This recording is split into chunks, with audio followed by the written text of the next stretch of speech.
Ahoj posluchači, zdravím vás tady na svém kanále s názvem Dotek duše. Já si přiznávám, že jsem se na nějakou dobu odmlčela, protože jsem si sama prožívala různé předěly a teď jsem došla do bodu, kdy opět cítím, že chci sdílet. A s tím novým sdílením přichází název tady toho kanálu Dotek duše. A já jsem i zvažovala nějakou dobu, jaký název dát tomuto kanálu. A nakonec jsem to i zadala svým kamarádům, se kterými sdílíme, co se týče psaní, protože mě baví psaní. No a lítaly tam různý nápady, dokonce někdo to zadal i chatu GPT. Ale název, který se mnou nejvíc rezonoval, byl Dotek duše. A je to proto, že my můžeme v životě žít na autopilota a můžeme dělat věci roboticky a vnímat ten svět, řekněme, jakoby ploše. A může tam chybět ten aspekt toho vědomí té duše, když samozřejmě on tam je, ale my si ho nemusíme plně uvědomovat. A já vím, že ten můj život má takovou tu plnost, takovou tu jasnost, živost, řekněme, právě když vnímám dotek té duše, toho vědomí, že to jsem v podstatě já a že to všechno ostatní kolem jsou různé hry, zkušenosti, zážitky a role. A jakmile já se opírám o to vědomí, tak jsem schopná být takovým tím pozorovatelem, který prostě je a plyne tady se vším jako ta řeka. No a právě tady ten kanál bude hodně o tom, jakým způsobem my můžeme se navnímávat na ten dotek duše, jak ho vnímat.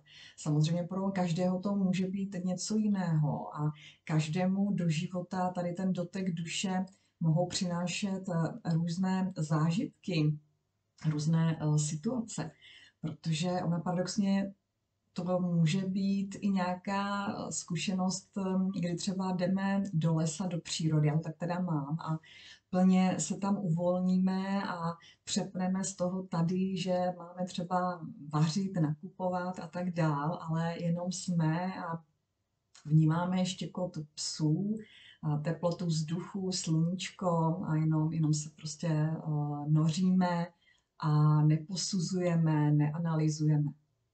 A nebo taky to může být nějaká situace jako narození dítěte, to, že potkáme v našem životě spřízněnou duši, to, že v našem životě potkáme duši, která nás učí takovým způsobem, aby jsme se vrátili zpátky k sobě, ke svému srdci.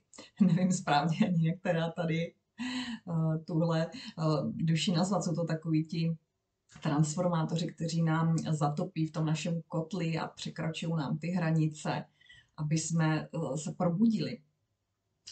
No a může to být i třeba smrt.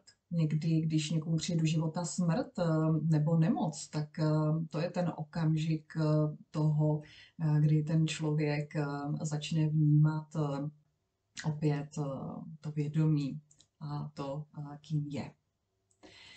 Takže tímhle vším tento kanálek se bude zabývat prostřednictvím mých zkušeností, ale i zkušeností druhých lidí, protože já mám moc ráda lidský příběhy, mám ráda sdílení s druhýma lidma, takže určitě zde chci mít rozhovory a potom možná i meditace. Uvidím, kam všude mě to povede, protože těch cest je nespočet. A právě pro každýho, každá ta cesta může znamenat něco jiného v něm evokovat a je to úplně v pořádku, protože jsme různí, i když to je v podstatě jsme stejní, myslím tím opět to vědomí. A když právě se dostaneme do toho vědomí, když plně vnímáme ten dotek té naší duše, tak se nám daleko líp ten tok toho života přijímá a nejsou tam ty odpory, odpudivý síly, který brání tomu, aby to volně teklo, aby jsme byli uvolnění. A já to ještě můžu přirovnat i trochu, když jsme třeba u doktora, k braní krve to můžu přirovnat, ano.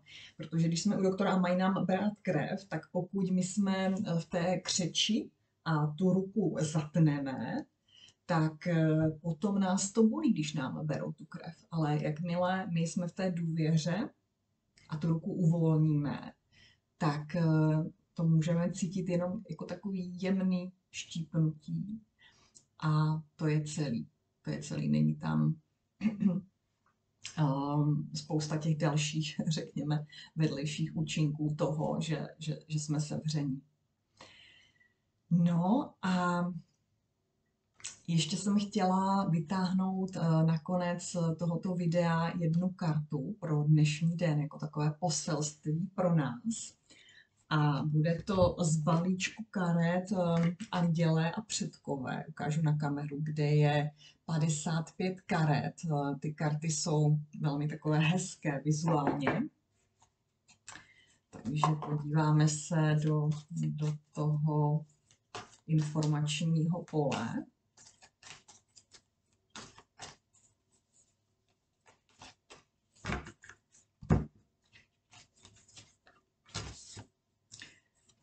Tak a je to moc krásná karta, která jsem vyšla a úplně souvisí právě tady s tím povídáním a sdílením.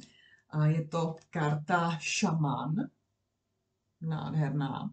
Vidíte tam muže, který má nad hlavou sovu, což je ta moudrost, a je to šaman, muž, který je napojen právě na ducha země, zemské energie i ducha nebes, a to hlavní poselství je: důvěřujte vyšším silám. Takže je to právě tady ta karta symbolem toho, ať se uvolníme do toho života a ať jdeme do toho doteku nebo do těch doteků té duše, těch vyšších sil, o tom odevzdání a o tom vnímání těch toků. Protože jakmile člověk opravdu se uvolní a ponoří se do těch toků toho života, tak daleko lépe vnímá ty informace, co k němu proudí, a může k němu právě přijít daleko rychleji a lépe nějaká informace nebo nápověda ohledně toho, jakou má jít cestou, co má udělat. A člověk na to má daleko víc energie, hlavně protože já vím u sebe, jakmile se dostanu do nějakého programu a jsem v tom zatnutí, v tom odporu a nejde přes mě ta energie, tak buď mám informační embargo, že ty informace kolem mě proplouvají, ale já nejsem schopná je zachytit, nebo ke mně vůbec nejdou. A nebo ke mně ta informace přijde, trošku do mě ťukne, ale já jí plně nevěřím. A až když teprve se uvolním, tak ke mně ta informace může plně dojít a hlavně já ji teprve potom můžu plně realizovat, protože na to mám energii a sílu. Takže vám přeji krásný den, posluchači, a moc se budu těšit na další sdílení s váma, co mi k vám půjde, nebo jací hosté mi k vám půjdou. A důvěřujte, důvěřujme, a říkám to i sobě, důvěřuj vyšším silám. Tak se mějte moc hezky a ahoj.